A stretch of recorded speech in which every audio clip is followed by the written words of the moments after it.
How to deburr a copper pipe and what is deburring? Simply, a burr may be considered when one cuts the pipe or swages the pipe or whatnot. Inside of the pipe here may have a smidgen of particular, say, a piece of metal hanging off here.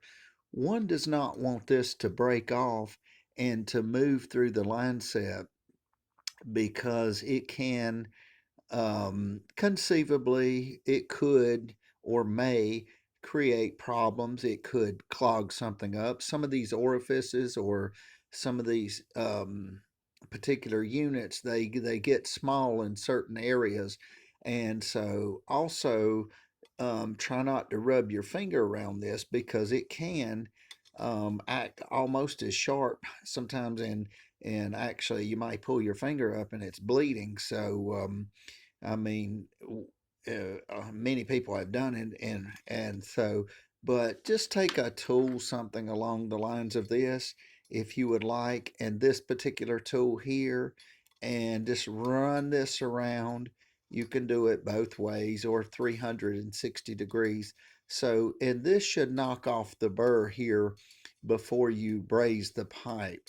So when you hear of deburring, that means um, actually removing the burrs, and the burrs would be a, say, a small piece of metal hanging here or a rough edge here.